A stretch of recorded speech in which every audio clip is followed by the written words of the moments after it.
दोस्त आप सब कैसे हैं। मैं कोलकाता इस्लामिक टीवी की ओर से आप लोगों के सामने आया हूं। आज नाखुदा मस्जिद की कुछ नज़ारे दिखाना चाहता हूं और नाखुदा मस्जिद के इमाम साहब जो है मौलाना शफीक साहब की इंटरव्यू भी दिखाएंगे।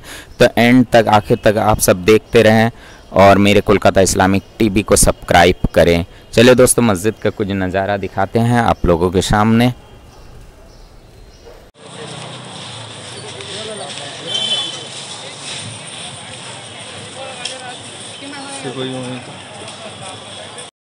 तो अभी आपको हम मस्जिद के कुछ नज़ारा दिखाते हैं। मस्जिद कितनी खूबसूरत है, काफ़ी इसकी कैपेसिटी बहुत ज़्यादा है। फ्राइडे के दिन यहाँ पे काफ़ी क्राउड होते हैं। तो अभी कोविड के वक्त में इतनी क्राउड नहीं हो रही है, बट होती है। और काफ़ी खूबसूरत ये मस्जिद है। आप देखिए, ये यहाँ पे ही इमाम साहब नमाज़ पढ़ाते हैं। और ये मस्जिद का ये है, देखिए ये है यहाँ पे सीढ़ी, यहाँ पे जुम्मे में खुतबा होता है। तो यहाँ ये मस्जिद का ये मेन जगह है जहाँ पे लोग नमाज़ पढ़ते हैं। यहाँ पे 5 वक्त की नमाज़ यहीं पे होती है। और इधर से आपको बाहर की तरफ देखिए, जो वज़ू खाना है, एक तालाब टाइप का वज़ू खाना है जो एक अलग खूबसूरत लगता है यहाँ वज़ू करने के लिए। और इसका जो गेट है, इसके बारे में इमाम साहब बताएंगे। ये सारी मस्जिद के बारे में हिस्ट्री भी इमाम साहब बताएंगे। तो चलिए वीडियो मौलाना साहब के पास चलते हैं और उनसे बात करते हैं मस्जिद के बारे में, मस्जिद की हिस्ट्री के बारे में, या कुछ राजनीति पॉलिटिक्स के बारे में भी बात करेंगे मौलाना साहब के पास। तो अभी हम लोग मौलाना साहब के पास जाएंगे और जाके उनसे हम लोग कुछ सवाल करेंगे, सवाल जवाब होगा, क्वेश्चंस करेंगे। तो देखिए, ये ऊपर से भी देखिए कितना खूबसूरत लगता है। अच्छा, हम लोग आ रहे हैं कि नहीं आ रहे हैं बता। मैं कोलकाता इस्लामिक टीवी की ओर से ज़रा जी आप अभी आ चुका हूँ। कोलकाता की नामी दामी मस्जिद है और इन मस्जिद के खतीब हैं और हिंदुस्तान के जाने माने मुक़र्रिर हैं, जाने माने आलिम दीन हैं जनाब हज़रत मौलाना मुफ्ती मोहम्मद शफीक कासिमी साहब। उनसे कुछ सवाल करेंगे रमज़ान के बारे में। और बंगाल चुनाव है, ये महत्वपूर्ण चुनाव है, इसलिए चुनाव के बारे में भी कुछ सवाल पूछेंगे। तो चलिए आपको मुलाकात करवाता हूँ मौलाना अब्दुल शफीक साहब से, जो बंगाल के और कोलकाता के बहुत जाने माने हैं और यहाँ बड़े पहचान है। तो मौलाना साहब, आप कैसे हैं? अल्लाह का शुक्र है, बहुत अच्छे हैं। अल्लाह आप लोग को भी अच्छा रखे। अभी ये रमज़ान का महीना है, तो मुसलमान किस तरह रोज़ा का जो पालन करें और ज़कात और ये सब कैसे क्या करें? देखिए, रमज़ान में रोज़ा का जो मामला है या ज़कात का मामला है, ये तो जो शुरू से है जैसा वैसा ही है। इसमें कोई नई तब्दीली तो होती नहीं है। और अलबत्ता ये है कि इस वक्त जो कोरोना की महामारी चल रही है, इसमें पहले वाली जो भीड़ भाड़ होती थी वो नहीं है। अक्सर लोग अपने अपने घरों में रह कर के इबादत रियाज़त कर रहे हैं। बहुत कम लोग मस्जिद में आ रहे हैं और सोशल डिस्टेंसिंग वगैरह का भी ख्याल रखा जा रहा है। और इस तरह से अल्लाह का शुक्र है, रमज़ान बहुत अच्छा गुज़र रहा है। अलबत्ता हम तमाम मुसलमानों से अपील करते हैं कि आप रमज़ान की कदर करें, रमज़ान का रोज़ा रखें, उसमें इबादत, ज़िक्र व तिलावत जितना ज़्यादा से ज़्यादा हो सके करें, अल्लाह को राज़ी करें। ये रमज़ान का महीना हमारे लिए बहुत ही मुक़द्दस बाबरकत महीना है, इसको लहव व लईब में ज़ाय ना करें। ये कुछ लोग का कहना है कि रमज़ान में जो तरावी पढ़ते हैं, लोग इकट्ठा होते हैं, तो कोविड को सामने देखते हुए इस टाइम तरावी नहीं पढ़ना चाहिए, मस्जिद में आना नहीं चाहिए, इसके बारे में आपका क्या ख्याल है? देखिए, कोविड के बारे में मुख्तलिफ़ रिपोर्टें आ रही है और इसकी हकीकत तो जो इसके ऑथेंटिक है वही बताएंगे। लेकिन कुछ बातों से शुकूक व शुबहात पैदा होता है कि इलेक्शन होता है, बड़ा बड़ा गैदरिंग होता है, बड़े बड़े जुलूस जलसे किए जाते हैं, उसको लोग मना नहीं करते हैं।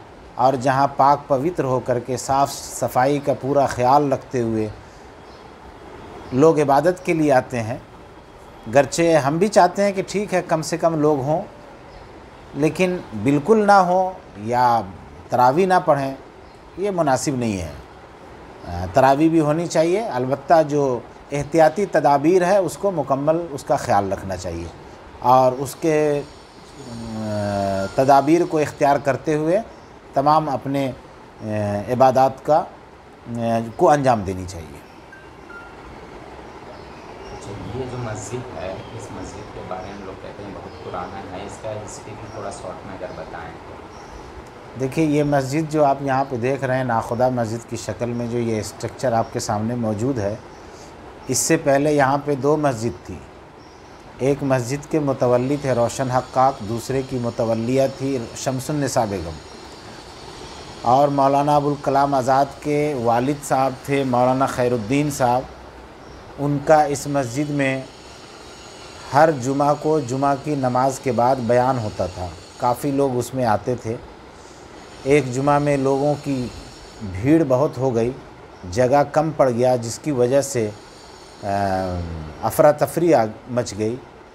तो लोगों ने कहा कि मौलाना खैरुद्दीन साहब ने कहा कि ये एक मरकज़ी जगह है और यहाँ पर एक बड़ी जामा मस्जिद होनी चाहिए।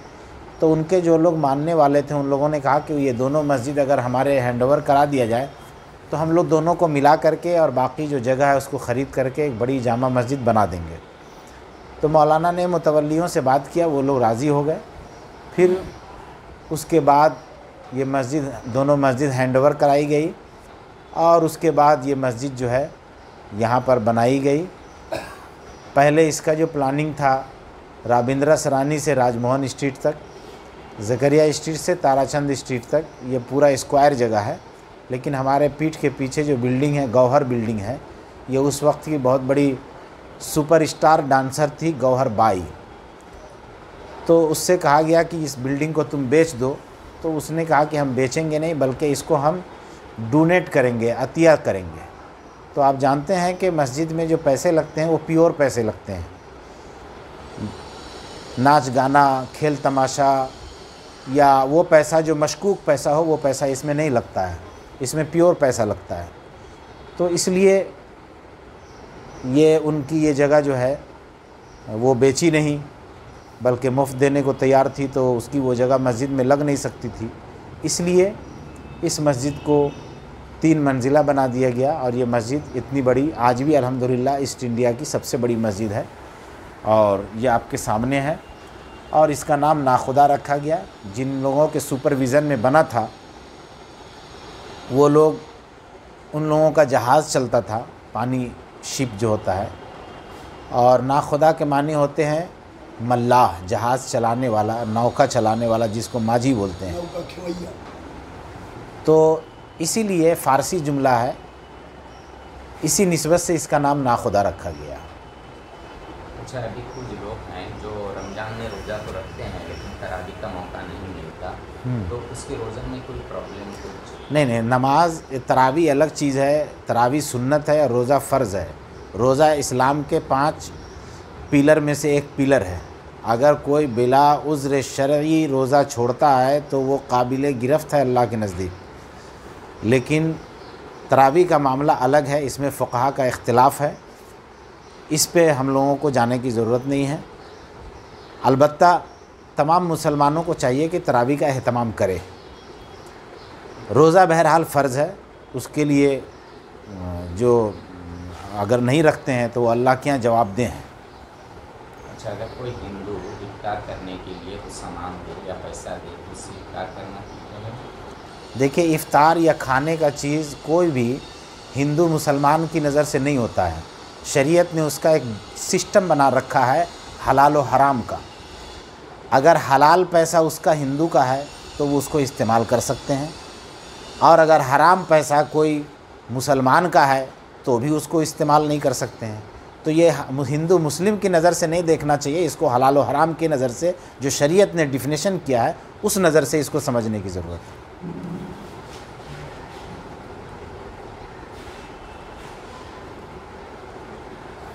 तो अभी हम फ़न कोलकाता की तरफ से आ गए हैं और ये नाखुदा मस्जिद के इमाम साहब हैं। तो हम मौलाना साहब से जानना चाहेंगे, जो नाखुदा मस्जिद इतनी खूबसूरत है, जो वेस्ट बंगाल में 1 नंबर में आती है और बहुत खूबसूरत है, यहाँ पे काफ़ी लोग दूर दूर से आते हैं।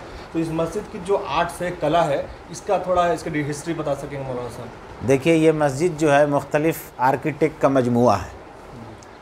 सबसे पहले आप इसके गेट को जो देखेंगे तो जो इसके बनाने वालों ने, जो इसके इंजीनियर ने जो बनाया है मुख्तलिफ़ आर्किटेक्ट को इसमें समूह दिया है।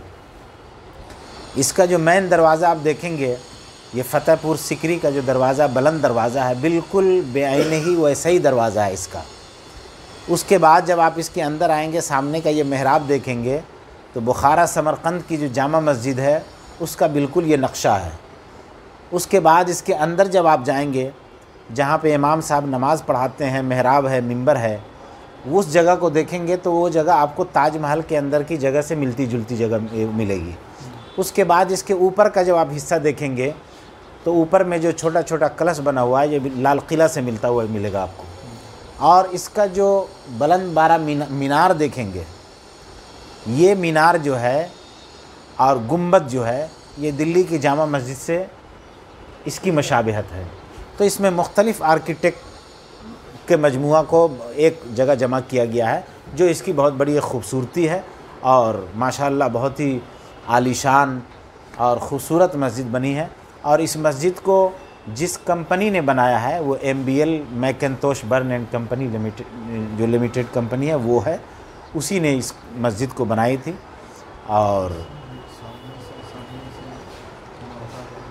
और इसको जब आप कोने के तरफ से देखेंगे, इस तरफ से पश्चिम तरफ से, तो बिल्कुल जहाज़ की तरह आपको इसका शेप लगेगा। जिस तरह जहाज़ का शेप होता है, पानी जहाज़ का, बिल्कुल वैसा ही लगेगा। बहुत ही खूबसूरत और बहुत अच्छे अंदाज़ में इस मस्जिद की तामीर की गई है। अल्लाह जिसने इस मस्जिद को तामीर करवाया है, जिन लोगों का इसमें थोड़ा भी कंट्रीब्यूशन रहा हो या नेक इरादे रहे हों, अल्लाह उन तमाम के नेक जज्बे को कबूल फरमाए। मौलाना साहब, इस मस्जिद में जो जितने इमाम आए हैं उसके बारे में कुछ बताएं। जब से ये मस्जिद स्टार्ट हुई कितने इमाम यहाँ नमाज? देखिए, इस मस्जिद में पहले जब ये मस्जिद नहीं थी उससे पहले कहाँ के इमाम थे उसकी तारीख़ नहीं है, लेकिन ये जो आप स्ट्रक्चर देख रहे हैं, नाखुदा मस्जिद जब से बनी है, इसमें शुरू से हमेशा अरब के ही इमाम होते थे। मक्की, मदनी, मिस्री इमाम हुआ करते थे। इसमें पहले इंडियन इमाम मौलाना साबिर साहब थे, जिनका 2005 में इंतकाल हो गया, 2004 में। और दूसरा इंडियन इमाम मैं मोहम्मद शफ़ीक हूँ। अब तक की इसकी तारीख़ यही है। तो इसमें इमाम जो फ़िरका है, सब फ़िरका से होते हैं कि पर्टिकुलर किसी एक फ़िरका का रहते हैं? इस मस्जिद में किसी फ़िरका का अजारादारी नहीं है, ये सब के लिए इसका दरवाज़ा खुला है और इसमें सभी नमाज़ पढ़ते हैं। और अभी एक कोई मैसेज देना चाहें आप आवाम के लिए, जो भी कोविड है उसके लिए, लॉकडाउन के लिए मैसेज, और रमज़ान के लिए कोई एक मैसेज? देखिए, लॉकडाउन तो पश्चिम बंगाल में हुआ नहीं है और हम अल्लाह से दुआ करते हैं कि पूरे हिंदुस्तान में अल्लाह ताला ये कोविड से पूरा हिंदुस्तान क्या पूरी दुनिया की हिफाजत फरमाए और जल्द इसका ख़ात्मा हो जाए। और गवर्नमेंट का जिस तरह सर्कुलेशन आता है, गवर्नमेंट जिस तरह से गाइडलाइन जारी करती है, हम तमाम भारतीय को उसके हिसाब से अमल करने की ज़रूरत है। ये हम सब एक अच्छे नागरिक होने का सबूत दें, इस पर अमल करें।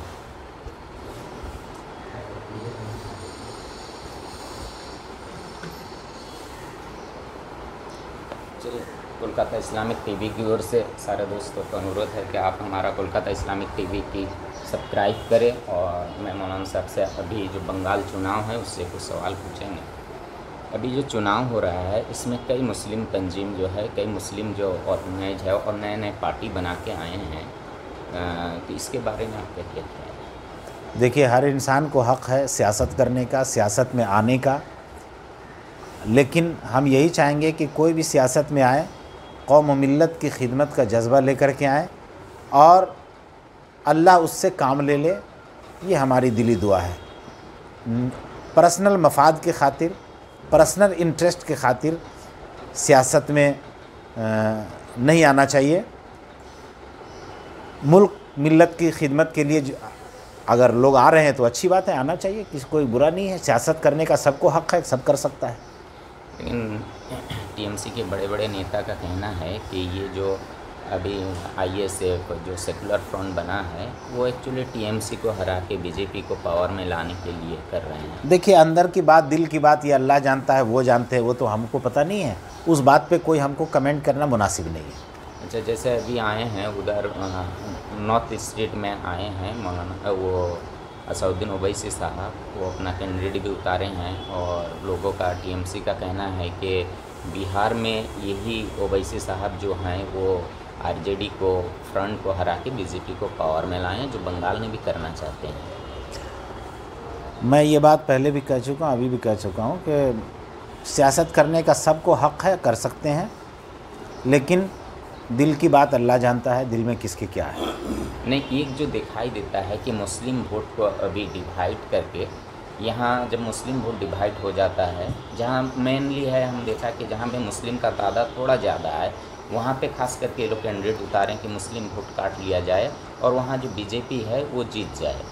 देखिए, पश्चिम बंगाल के मुसलमान या पूरे पश्चिम बंगाल की जनता बहुत ही बाशऊर हैं और वो अपनी राय, अपना वोट अपने सोच समझ से देंगे। धर्म के नाम पे वोट मांगने के लिए या मज़हब के नाम पे या मुस्लिम या मिल्लत के नाम पे वोट कोई भी मांगने आएगा, मुस्लिम वोटर बेदार हैं, बाशऊर हैं, वो सही फ़ैसला करेंगे। हमको उस कंट्रोवर्सी में जाने की ज़रूरत नहीं है। अच्छा, ये जो सेकुलर फ्रंट है, खास करके इनका कहना है कि टीएमसी के 10 साल ने मुसलमान का कुछ किया नहीं, इसलिए हम लोग को आना चाहिए मुसलमान के लिए कुछ करने के लिए। देखिए, वो क्या कहते हैं नहीं कहते हैं, मैं उनकी बात पे कोई बात नहीं कहना चाहता हूँ, या उनकी बात को मैं ना तो कंडम करता हूँ, ना उनकी बात पे कोई बात करना चाह रहा हूँ। लेकिन ये मैं जानता हूँ कि 2011 से पहले जो सरकार थी और उसके बाद जो सरकार आई है, 2011 के बाद वाली जो सरकार आई है, उसने पहले सरकार से बनिस्बत माइनॉरिटी का काम बेहतर किया है। अच्छा, ये कहते हैं कि मेनली मुसलमान को नौकरी नहीं दिया। ममता बनर्जी जो सरकार आई, ये मेनली है कि नौकरी ने जीरो कर दी मुसलमान के लिए। अगर अदर्स कोई सरकार आए तो शायद मुसलमान का नौकरी अच्छा हो जाए। देखिए, हर आने वाला यही वादा करता है कि हम आएंगे तो हम सोने का पहाड़ बना देंगे, क्या समझे। लेकिन तजर्बा बताता है कि जिसको लाए वो हमारे सोच के मुताबिक नहीं उतरा। तो कम से कम मैं तो ये बात कह सकता हूँ कि पिछली सरकार से बेहतर सरकार थी जो 10 साल काम किया है बंगाल में, और सबों का काम किया है। अच्छा, सबसे बड़ा बात, आप भी आलिम हैं, तो आम आदमी का जो फीलिंग होता है कि हमारे समाज ने जो मुसलमान का ज़्यादातर आलिम में नुकसान कर दे रहे हैं, इसलिए कि आज जो सरकार अगर यहाँ पे चेंज हुई तो यहाँ श्योर है कि जो फ्रंट है वो तो आएंगे नहीं, बीजेपी आएंगे। अगर टीएमसी हारते हैं तो बीजेपी आने से मुसलमान का नुकसान होंगे। लेकिन एक ग्रुप जो मुसलमान का जो आलिम दीन है, वो ममता बनर्जी के ख़िलाफ़ आज सड़क में है और ममता बनर्जी को हराने के लिए उठे पड़ के लगे हैं। तो क्या इससे आम मुसलमान का नुकसान नहीं कर रहे हैं आलिम दीन? देखिए, कौन किसके ख़िलाफ़ खड़े हैं नहीं खड़े हैं, इस कंट्रोवर्सी में हमको जानने की ज़रूरत नहीं है। हर इंसान को बाशऊर होना चाहिए और ये सोचना चाहिए कि कम से कम हमको नुकसान किस पार्टी में है, ये समझ करके अपनी राय देने का सब को इख्तियार है। अब रहा कौन किसके ख़िलाफ़ खड़े हैं, किसके ख़िलाफ़ जा रहे हैं, ये हर शख्स को इख्तियार है। कौन किधर जाएंगे नहीं जाएंगे, उस बात पे मुझे कुछ बात नहीं करनी है। अच्छा, एक लास्ट सवाल है कि अभी 2 फेज का चुनाव बाकी है, उसमें मेनली नॉर्थ ईस्ट में ज़्यादा चुनाव बाकी, जहाँ पे मुसलमान का तादाद थोड़ा ज़्यादा है, चाहे मुर्शिदाबाद, मालदा, उत्तर दिनाजपुर, इधर थोड़ा सीट में ज़्यादा है। तो आप एक बड़े आलिम दीन हैं और बंगाल के नामी दामी में आते हैं, तो आप इन मुसलमान को चुनाव में वोट करने के लिए किसी को मैसेज करेंगे? देखिए, हम लोग कभी भी किसी भी पार्टी को नाम लेकर के किसी के बारे में कभी भी वोट का अपील नहीं करते हैं। हम लोग बस इतनी बात जानते हैं कि लोगों से, सबों से ये कहते हैं, बंगाल की जनता से, कि सेकुलर पार्टी को बरसरे इक़्तिदार होना चाहिए और उसको मजबूत होना चाहिए। कॉम्युनल पार्टी मजबूत नहीं होनी चाहिए। बस। चलिए, आप हमारे साथ इतना देर रहे, इसके लिए आपको धन्यवाद। बहुत बहुत शुक्रिया।